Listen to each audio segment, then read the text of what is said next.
This is exactly how to make a ton of money on YouTube Shorts in 2025. I'm not going to gatekeep any sauce. I'm going to interview the real printers who are making money, and I'm going to give you guys the Connect to YouTube's new music program, which can literally more than double how much money you make off Shorts if you hit certain requirements. Take notes. Okay, so here are the actual pros and cons of starting a Shorts channel and how much money they can make you. First, for the pros. Making short form content is really good for beginners. It's easier to make videos, it takes less time, it costs less money, and to be honest, you can even do it for free. It requires way less skills than long form, so you don't need to go from level 0 to level 100 Mafia boss just to get 1 million subscribers and make some money. And the time to blowing up is also relatively short. With good videos, good niche, good concept, you can have a channel popping in 1 to 2 months, but obviously that differs for everybody. The cons are that there's definitely a ton of competition right now. Ever since I dropped my first video explaining how I went viral on Shorts, there's literally over 10 channels that have 100,000 subscribers that are AI cloning my voice to go viral in every random niche. And that's what's on the inside of a Kit Kat bar. And then how much can you actually print? Shorts make anywhere from 0.05 RPM on the low end to 0.3 RPM on the high end. This means that per 1,000 views, you'll make anywhere from 5 cents to 30 cents, and per million, you'll make anywhere from $50 to $300. Now, this does sound discouraging, but there are literally thousands of channels getting over 100 million views a month, which makes them mid 5 figures. There's also crackheads like Zach D Films that pull billions of views a month and make hundreds of thousands of dollars. But the best part of this is there's a new YouTube program as of a couple months ago called the YouTube Music Program, where you can basically double the RPM of any channel by putting certain music behind your videos. If you can get a YouTube Music deal, you can be making anywhere from an extra 0.1 CPM on the low end to a 0.7 CPM on the really high end. So now this means that channels can pretty comfortably average 0.5 CPMs in total with music and the regular RPM. On Slam Dunk, which was a short channel that I ran, we were pulling over 100 million views every month. So with that RPM, we would have been making 50 bandos every single month. But that shit didn't exist at the time, which is why I am still poor. But I got fucking drip though. If your channel has over 1 million views in the last 30 days on Shorts and you want to tap in to get the Connect, the form in the top link of the description is what the music companies are using to vet channels, so fill it out, and if you're approved, you can start printing. Okay, so I decided to call my friend Loyal to really show you guys it's possible with YouTube Shorts when it's mixed with the music program. Loyal literally just started doing Shorts 9 months ago, and here's how much it's made him so far. With YouTube revenue and music revenue, it's 124,000. That's US dollar. So I have no employees, all of that's just pure profit. Damn. Okay, my brother is printing. And what's like your highest earning month so far? That would be September. I made over 50,000 Canadian in September. So no employees, 50,000 pure profit in 1 month. Yeah. Okay, that is crazy. And had you done Shorts before this? No, never.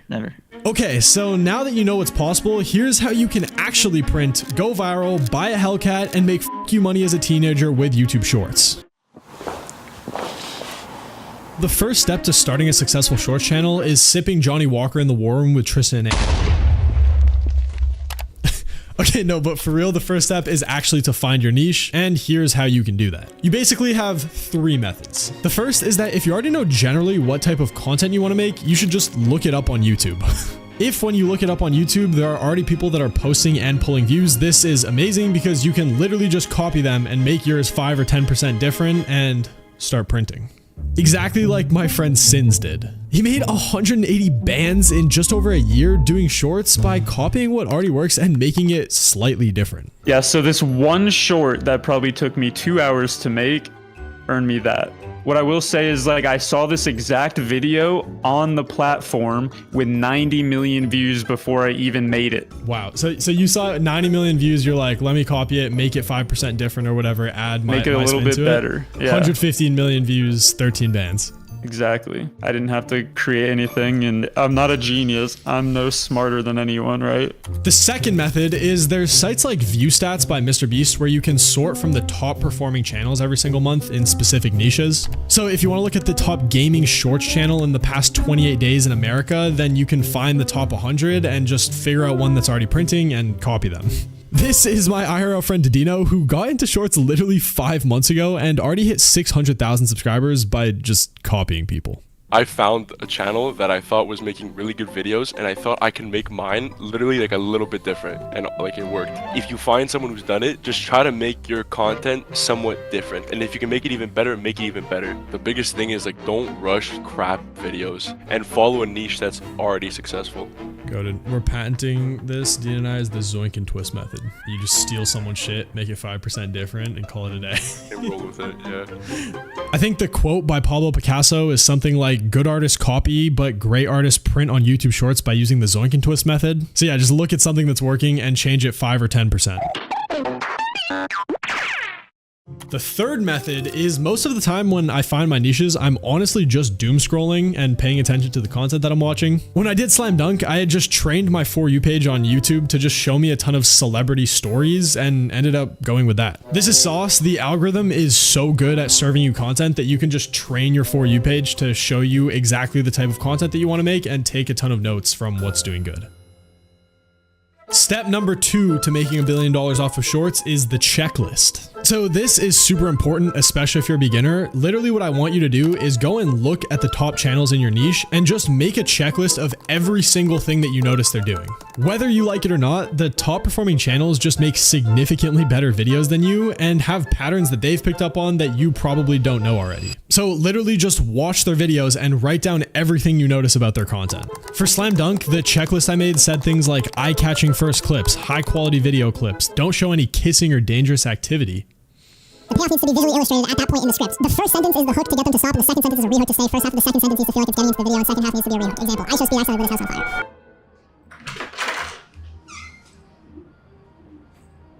Okay, so now that you have your niche and checklist, step 3 is actually making the video. Why does this video feel like I'm recording a course? I promise you I don't sell a course. This is basically the section where you build up all of the skills that you need to then make your videos good. For my specific niche that I chose, I need to get good at research, script writing, voiceovering, and then editing.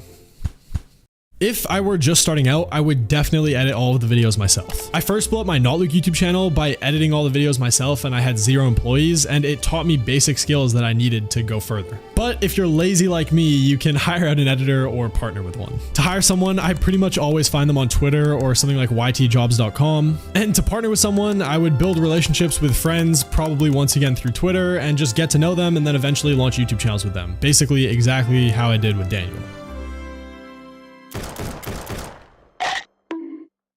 Okay, so we are in the lab right now. As you guys can see, I have Kai Cenat's first subscriber video written out here, and this is the entire process of me making this video. The idea is basically that last week, this interview with Kai came out where he dropped a bunch of sauce on who his first subscriber was, and on Slam Dunk, we made a video titled Mr. Beast's First Subscriber that got over 20 million views. So of course, naturally, we're gonna zoink and twist it into Kai Cenat's first subscriber instead to try to beat the original video stats, and I'm pretty confident we can do this, but I guess let's see.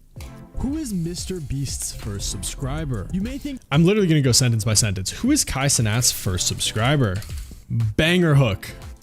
You may think it would be someone like Chris Tyson or maybe even Chandler Hollow, but you would be completely wrong. You see, okay, so the issue with this is I did this sentence way too slowly. I think I need to make it something that's like funny and just significantly faster, not drawn out like that. You'd probably think it would be someone.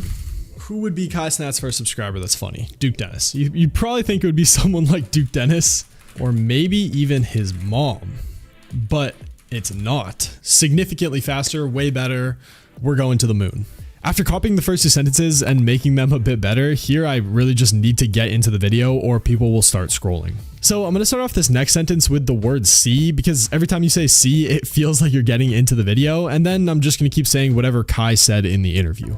But none of them were first. This is a rehook. If I say but none of them were first after giving you sauce already halfway into the video, you are not scrolling, my brother. You are just not scrolling. Anyways, moving on to the next sentence. This probably has to be the last sentence or like last thing that I say, because if I don't conclude it here, then people will start scrolling. So at this point, I'm literally going to say whatever Kai said in the interview and then finally stop edging the audience and say that his first subscriber was a guy named Walkie. Insert clip of Walkie being an idiot for 3 seconds. The clip is good enough because it's like a good payoff and no one's going to scroll off. So it's free retention for 5 seconds and ties it up nicely. Now that the script is done, I'm going to voice over it and send everything to an editor to cook on it for like $25 or something. Script and voiceover should take you around 15 to 30 minutes once you get good, but at the beginning, I really don't recommend rushing it. Use the checklist that you created in step 2 and take your time with the voiceovers as they matter a lot.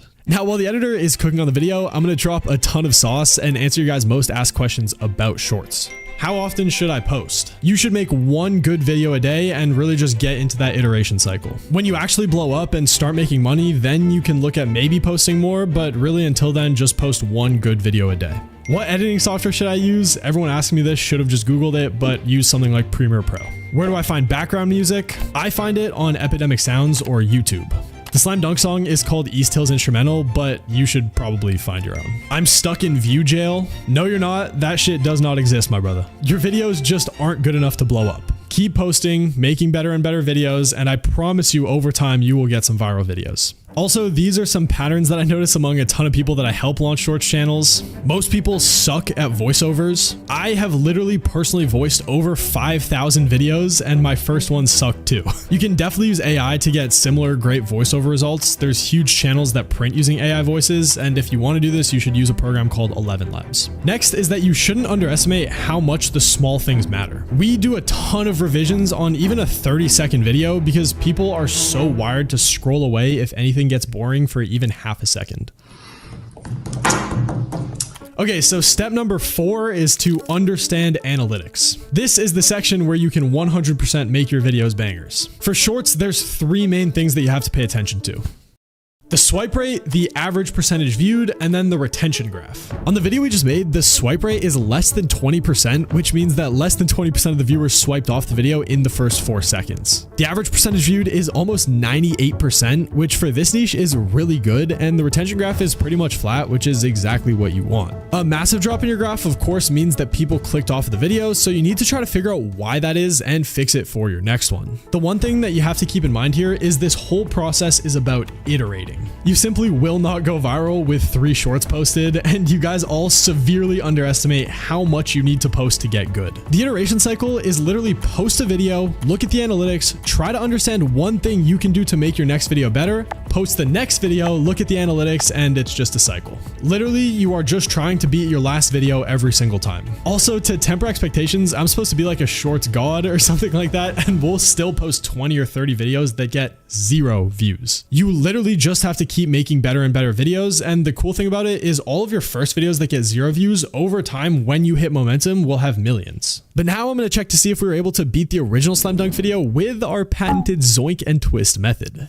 I have a quarter zip on, so you guys have to trust this. So far, it has been 10 days since this video has been posted. It's at 33K views. The Mr. Subscriber video is 33 seconds long. This one is 35 seconds long, and the graph is flatter. Like in the Beast one, if you look, I was talking about the drop off here. We don't have that drop off really in the second sentence as much because we did like the faster paced second sentence. So the swipe through rate on this one is 80.3, and on the Mr. Beast one, it is 77.3 viewed. All of the metrics beat this OG Mr. Beast one that got 20 million views. Basically, the reason why this is sitting at 33K views is because it just hasn't given a long enough time frame. Literally with momentum and on a long enough time frame, like a year or 2 years or something like that, this video would be at 20 million views. This was because we copied. Copying is number 1. So yeah, that was the shortest course of all time and the sauciest video that I've ever made, but you now have all of the knowledge you need to become Mr. Beast. Once you hit that 1 million view mark in the past 30 days, fill out the form in the description to get into the YouTube Music program, and then please thank me when you buy your mama house. Thank you for watching.